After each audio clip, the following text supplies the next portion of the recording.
Hello friend, माँ की रसोई में आपका स्वागत है। आज मेरे हस्बैंड इतने सारे ना आम लेके आ गए, कच्चे आम, और ये शाम का समय है तो उसमें मतलब क्या है, मैंने कहा कि चलो इसकी गुठली निकाल देती हूँ। तो ऐसे जो मैं आम का अचार बनाती हूँ वो ख़राब नहीं होता। तो इसको बनाने की जो टिप्स एंड ट्रिक्स मैं आपको साथ साथ में बताती भी जाऊँगी। तो मैंने सारे आम ऐसे छिलके छिल लिए हैं। अब मैं इसको अच्छे से वॉश कर दूंगी और इसमें थोड़ा सा मतलब हल्दी लगा के एक दिन के लिए थोड़ा सा धूप में रख दूंगी, तो जो भी मॉइस्चर है वो निकल जाएगा। तो ज़्यादा बातें नहीं करते हुए हम आम का अचार बनाना शुरू करते हैं। तो ये मेरे हस्बैंड तकरीबन 5 किलो आम लेके आए थे और इस आम की गुठली में रेशा पड़ गया है। तो मैं उसी आम का अचार बनाती हूँ जिसकी गुठली में रेशा पड़ जाए। अगर बिना रेशे वाला आम होता है तो उससे मैं चुंदा बनाती हूँ और उससे मैं अचार नहीं बनाती। तो रेशे वाले आम से अचार बनाने का ये फ़ायदा होता है कि ये जो मतलब अचार होता है लॉन्ग लास्टिंग होता है, ज़्यादा दिन तक चल जाता है, स्वादिष्ट तो होता ही है। तो ख़ैर मैं क्या करूँगी, अभी सारे आम को मतलब अच्छे से इसकी गुठली निकाल लूँगी। तो ख़ैर मतलब मेरे घर में एक्चुअली सरोता नहीं था, इसलिए मैं आम को कटा हुआ ही लेके आई, और जो गुठली वाला रेशे वाला आम होता है उसको काटना थोड़ा मुश्किल ही होता है। तो अब मतलब इसके मतलब साफ़ करूँगी और उसके बाद मैं इसको वॉश करूँगी। तो 5 केजी आम गुठली निकाल के 4 केजी रह जाते हैं। इसमें लगेगा तकरीबन 1 केजी तेल।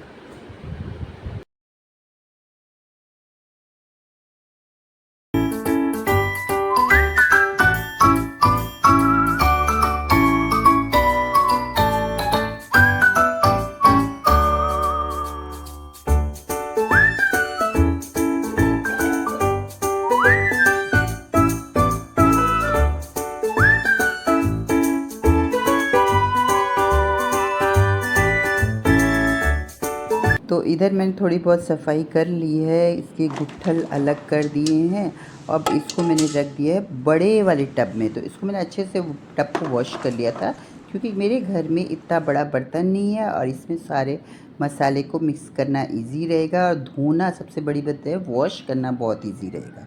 तो अब मैं क्या करूँगी कि इसमें जो जिससे आम तोड़ते हैं ना वो वाला हिस्सा, उनको उसको काट लेना है, क्योंकि अगर वो उससे से नॉर्मली क्या आता है, एक चोप निकलता है जो कि मतलब बच्चे खाएं तो उनके मुंह में खूब सारे दाने हो सकते हैं। तो इसलिए इस हिस्से को हटाना चाहिए। ऐसे नॉर्मल आम भी खाओगे तो ऊपर वाले हिस्से को ज़रूर हटाना चाहिए। तो खैर इसको मैं अच्छे से वॉश कर देती हूँ, और एक पानी से नहीं, हमें 2-3 पानी से वॉश करना है ताकि इसमें कोई भी गंदगी ना रहे। तो खैर हमें साल भर चलाना है इस अचार को, अगले सीज़न तक चलाना है, इसलिए इसको वॉश करना भी बहुत ही ज़रूरी है। तो ये मैंने वॉश कर दिया है। अब मैंने छोटी सी जो मेरी बाल्टी थी ना उसमें मैंने इसको निकाल के अलग कर देती हूँ।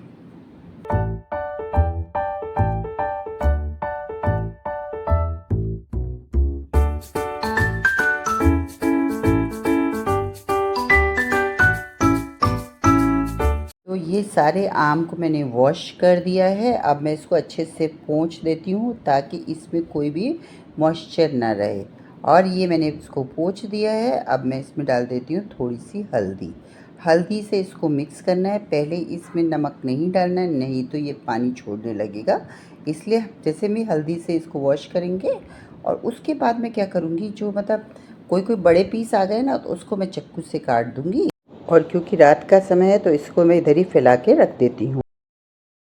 मैंने क्या बोलते हैं, सारे आम को पूरी रात मतलब फ़ैन के नीचे और कूलर के नीचे रखा हुआ था, तो ये काफ़ी कुछ सूखे हैं। तो आज मुझे धूप में इसे दिखानी थी, पर क्या है कि आज मुझे कहीं जाना है इसलिए नहीं कर पाऊँगी। तो इसको फिर फैला रहने देती हूँ, शाम को इसकी सिचुएशन देखूँगी। साथ में मैं कुछ मसाले भी लाई हूँ, तो उसे किस तरह से बताना है ये सब मैं आके बताऊँगी, क्योंकि मुझे आज जाना है बेटी को छोड़ने के लिए, और जो सेंटर है तकरीबन 20 किलोमीटर दूर है। मैंने अपना टिकट लिया और उधर ही बैठ गई। तो मैंने कहा तू एग्ज़ाम दे के आ, मैं यहीं पे टाइम पास करती हूँ। तभी देख रही हूँ 2 बच्चे वापस आ रहे हैं। बच्चों ने अपना सामान भी दिया हुआ है। क्या बोला है? ये नाक में पहना हुआ है जो। अच्छा, और तुम भी खोल रही हो बेटा?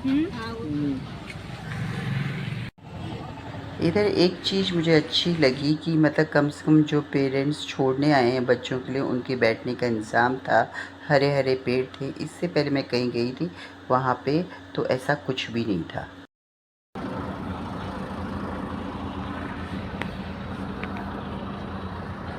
बच्चे ना, नमस्ते। और इसके बाद इंशिका को उठाया और निकल पड़ी घर पे, क्योंकि मतलब घर में मुझे अचार भी सुखाना था।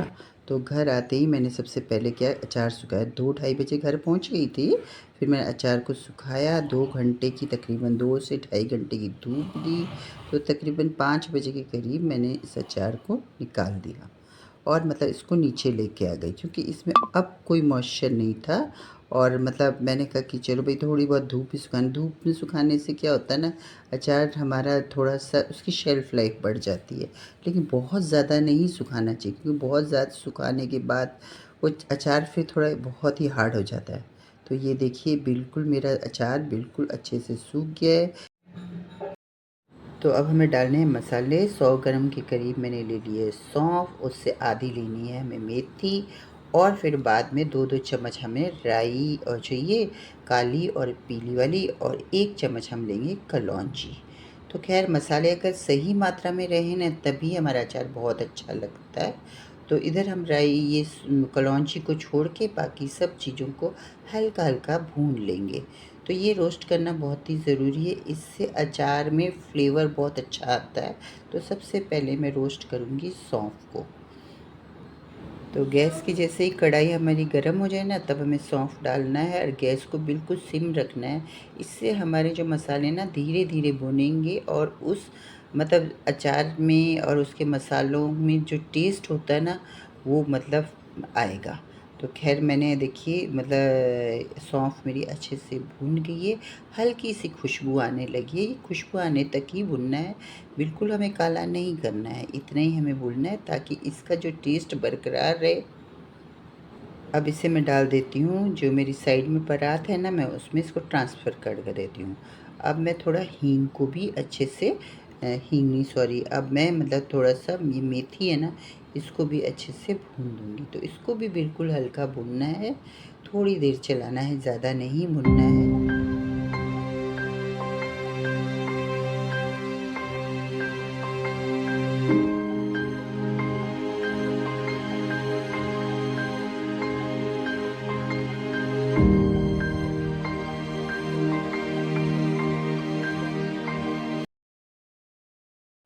मसालों में हमने मेथी को भून लिया है, कलौंजी को हमें बिल्कुल नहीं भूनना है।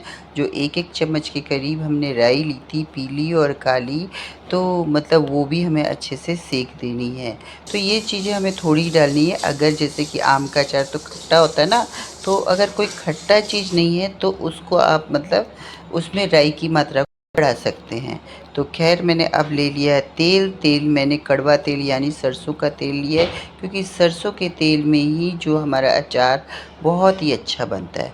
तो इधर मैंने 1 से 1.5 कप के करीब कड़वा तेल को गर्म होने के लिए रख दिया है। जब तक मेरा ये तेल गर्म होता है, तब अब तक हम अपने मसालों की पिसाई कर देते हैं।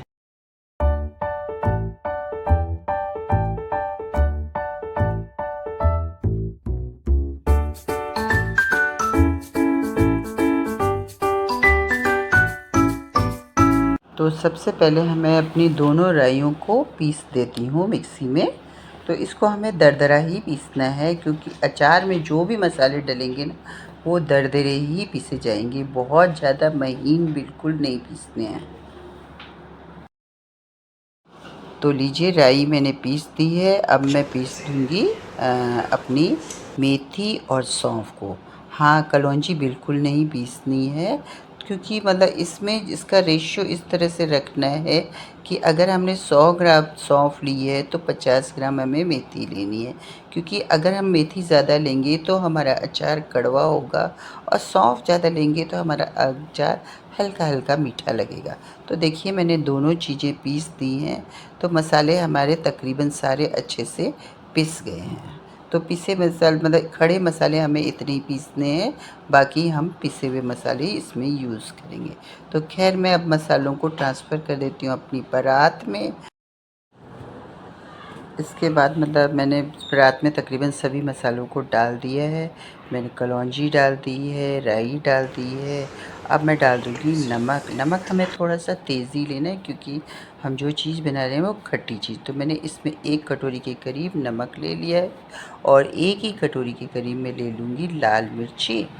तो इसके अलावा हम लोग डालेंगे इसमें हल्दी। हल्दी हमें ज़्यादा नहीं डालनी क्योंकि हम एक टाइम डाल चुके हैं 1 चम्मच हल्दी के करीब, तो 1 ही चम्मच हमने हल्दी ले ली है। इसके बाद हम लेंगे हींग, तो 1 चम्मच के करीब हम हींग भी ले लेते हैं, इसका बहुत ही अच्छा फ्लेवर आता है। अब सारे मसालों को हमें अच्छे से मिक्स कर देना है। अब हमें इसे मिलाना है कड़वे तेल में, यानी कि जो मस्टर्ड ऑयल होता है ना, उसमें मिलाना है। तो पहले हम इसको अच्छे से मिक्स कर देते हैं। अब इसमें हम डालेंगे मस्टर्ड ऑयल। तो मैं इसको भी मतलब कढ़ाई में ट्रांसफ़र कर देती हूँ, तो कि मतलब कढ़ाई में ट्रांसफ़र करने से क्या होगा ना, जो मेरे मतलब ये आम का जो अचार का मसाला है वो अच्छे से मिक्स हो जाएगा। पहले हम सरसों के तेल को ठंडा करेंगे, फिर हम जितने भी पिसे हुए मसाले हैं ना सारे, वो इसमें डालेंगे। तो मतलब फिर जब ये मसाले हमारे इस अच्छे से मिक्स हो जाएंगे ना, तो आपको लगेगा कुछ सेकंड में कि हमारे मतलब तेल ने तो पूरे मसाले चूस लिए हैं, लेकिन अभी के लिए तेल सफिशिएंट है, बाकी तेल हम बाद में डालेंगे। तो इसको भी कर लेते हैं अच्छे से हम मिक्स। और जब ये अच्छे से मिक्स हो जाएं तो हम इसमें अपने डालेंगे जो अपने आम के जो हमने टुकड़े किए थे ना, वो इसमें डालेंगे और इसको अच्छे से ऊपर नीचे नीचे ऊपर करके हमें मिक्स करना है।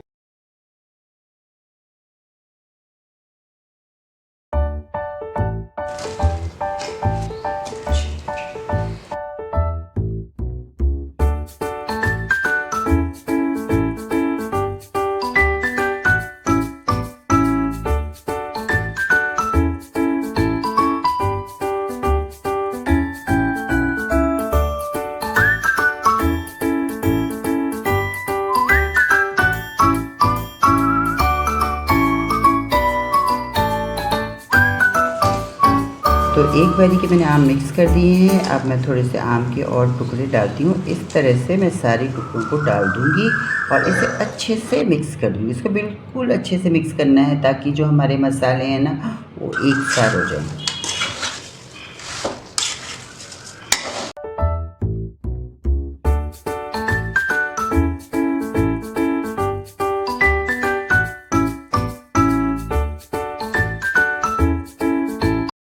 तो लीजिए मसाले मैंने मिक्स कर दिए। अब इसको थोड़ी देर के तकरीबन 2 घंटे के लिए ढक के रख देते हैं, तब तक ये सारे मसाले आम में जज़्ब हो जाएंगे।